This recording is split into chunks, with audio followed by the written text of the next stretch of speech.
वालेकुम वरहमतुल्लाहि वबरकातुहू। पहली बात यह है कि जमात इस्लामी बैन है, उसका लेटर पैड कहीं से या तो तलाश करके रखा गया है उन्होंने, क्योंकि हमारे दफ्तर बैन है, वहाँ से या तो चुरा के लाया गया है या किसी ज़रिए से या खुद ही छपाया है। लेटर पैड जमात का उनके पास होना ये एक अजीब बात है।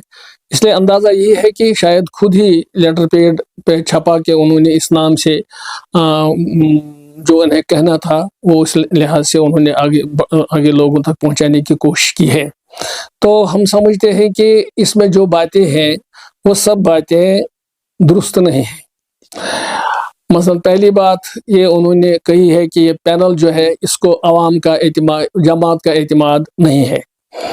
ये पैनल जो है इसके चेयरमैन हैं गुलाम कादिर वानी साहब पुलवामा, जो 2019 से पहले जमात इस्लामी की मजलिस शूरा थी, जो बैन जमात हो गई उससे पहले वाली शूरा, उसके तमाम मेंबरों की इस पैनल को हिमायत हासिल है। और फिर दूसरी बात यह है कि इस पैनल ने कुछ ऐसे काम किए हैं जिनमें हुकाम तक अपनी बात पहुंचाना कि हम पर पाबंदी लगा के आपने हमसे जुल्म किया है। इसी तरह से इसी दौरान में हमने पार्लिमानी इंतखाबात में हिस्सा लिया, हमने लोगों से अपील भी की और उसका लोगों ने खैर मकदम किया। तो हुकूमत का खुद भी कहना है कि जमात की शिरकत की वजह से टर्न आउट बढ़ गया। हम समझते हैं कि उसकी तरफ से भी, आवाम की तरफ से भी इस पैनल को हिमायत हासिल है। जमात की तरफ से तो पहले ही थी, मजलिस शूरा की तरफ से, वो तो आज की मजलिस शूरा नहीं है, वो मजलिस शूरा है जो बैन से पहले हमारी मजलिस शूरा थी, उसके सभी मेंबरान की हमें हिमायत हासिल है, हासिल थी और हासिल रहेगी। हमने जो भी इकदाम किए हैं आज तक, उन सबों को हमने उन सब के करने की हमें इजाज़त है।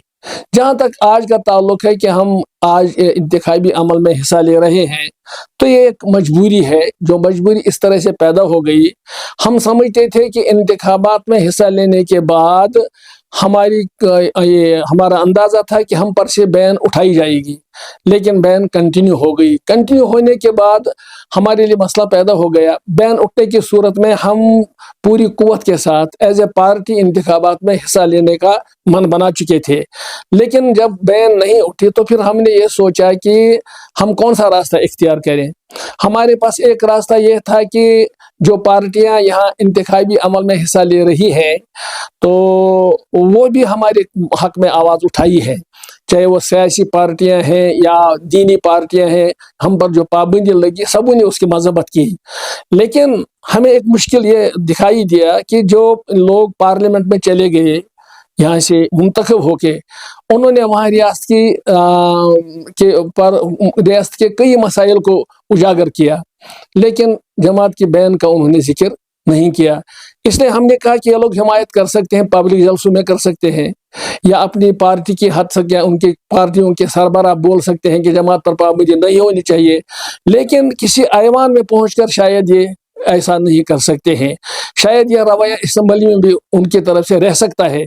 इसलिए हमने एक थोड़ी सी कोशिश ये की कि इन 90 सीटों में से जहां हमें हर हाल में वोट डालना है, क्योंकि हर एक हल्के इंतखाब में हमारा कुछ न कुछ वोटर तबका मौजूद है, हमने ये फैसला किया है कि क्यों ना हम 8-10 ऐसे आज़ाद उम्मीदवारों के साथ राबता बढ़ाएं जो आज़ाद उम्मीदवार हों, किसी पार्टी के साथ ना हो।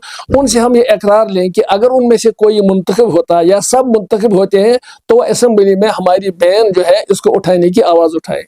इसके पीछे और कोई मकसद नहीं है।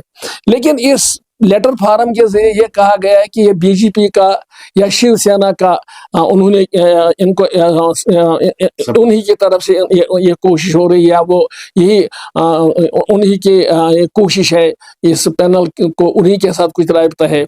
मैं समझता हूँ कि हमारी बैन पे सबसे ज़्यादा जिसका जोर था वो बीजेपी थी और शिवसेना थी। इन दोनों के ही मशवरे से हिंदुस्तान की हुकूमत ने हम पर पाबंदी आयद की। और ये अजीब बात लगती है कि जिन लोगों ने हम पर पाबंदी लगा दी, क्या हम उन्हीं के एजेंट होंगे? उससे हमें क्या फ़ायदा मिलेगा?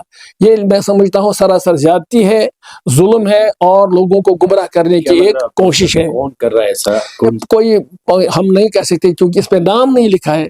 अगर नाम लिखा होता तो अंदाज़ा करते, हम नाम लिखने वाले को बताते उसका माज़ी क्या है या वो क्या कह रहा है। तो हम समझते हैं कम से कम हमारे अपनों में से कोई नहीं है। शादी का सीजन हुआ शुरू, जिसके लिए न्यू साड़ी रेडीमेड एम्पोरियम आपके लिए लेकर आए हैं एकदम फ्रेश स्टॉक, जहां आपको मिलेंगे डिजाइनर लहंगे 6000 से लेकर 60000 तक, वहीं हैवी डिजाइनर साड़ियां 2500 से लेकर 25000 तक और हैवी शॉर्ट्स एंड स्टॉल्स भी अवेलेबल। तो आज ही आए Shri new sari and emporium, Holi gate, Mathura. Wedding collection में बहुत सारी नई चीज़ें हमने ऐड करी हैं, न्यू फैब्रिक्स, ऑर्गेन्जा, चिनॉन और आपके नेट के अंदर काफ़ी डिज़ाइनर कॉन्सेप्ट अभी नए आए हैं।